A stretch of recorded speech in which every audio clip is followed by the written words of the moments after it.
ইউক্রেনে রাশিয়ার ড্রোন হামলার জবাবে ব্যাপক প্রতিক্রিয়া দেখিয়েছে পশ্চিমা সামরিক জোট ন্যাটো। তাহলে কি রুশ বাহিনীর সাথে যুদ্ধে জড়াতে চলেছে ন্যাটো? কারণ পোল্যান্ডের আকাশসীমায় উড়েছে ন্যাটোর বেশ কয়েকটি যুদ্ধবিমান, যেটিকে ঘিরে আন্তর্জাতিক রাজনীতিতে ছড়িয়েছে উত্তেজনা। তাহলে কি ইউরোপের দরজায় কড়া নাড়ছে নতুন যুদ্ধ? রাশিয়ার ক্রমাগত হামলায় হিমশিম অবস্থায় ইউক্রেন।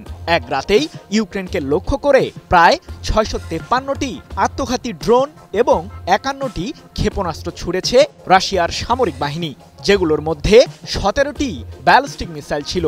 যদিও ইউক্রেনের বিমান বাহিনীর দাবি, রাশিয়ার এই হামলাকে প্রতিহত করতে অনেকটাই সফল হয়েছে কিয়েভ।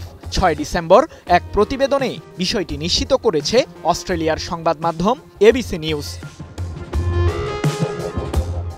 এদিকে রাশিয়া ইউক্রেনের চলমান যুদ্ধের উত্তাপ ছড়িয়েছে ইউরোপেও।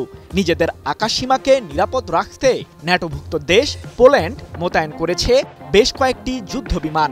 আর এই যুদ্ধবিমানগুলো মূলত ন্যাটোই মোতায়েন করেছে বলে জানিয়েছে ওয়ারশোতে নিযুক্ত পশ্চিমা সামরিক জোটটির অপারেশনাল কমান্ড।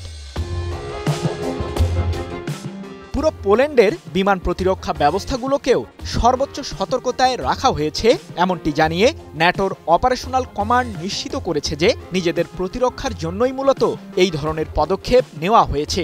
তবে এটি কেবল ৪ ঘণ্টাব্যাপী স্থায়ী ছিল। পরবর্তীতে যুদ্ধবিমানগুলো ব্যারাকে ফিরিয়ে নেওয়া হয়েছে।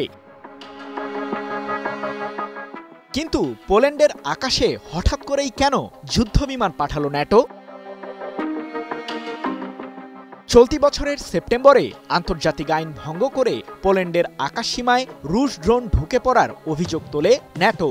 রাশিয়ার সেই ড্রোনগুলোর মধ্যে অন্তত ৩টিকে ভূপাতিত করার দাবি করে ওয়ারশো।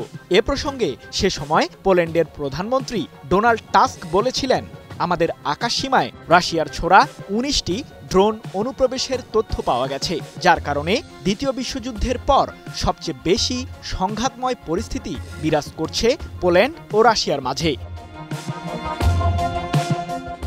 বাছাইকৃত কাঁচামাল ও স্বয়ংক্রিয় ইউরোপিয়ান মেশিনে তৈরি হয় all time honeycomb, all time healthy life. ২০২২ সালের ফেব্রুয়ারিতে ইউক্রেনের বিরুদ্ধে পূর্ণমাত্রায় রাশিয়ার সামরিক অভিযান শুরুর পর এটি ছিল পোল্যান্ডের আকাশসীমায় প্রথম কোনো রুশ ড্রোনের অনুপ্রবেশের ঘটনা।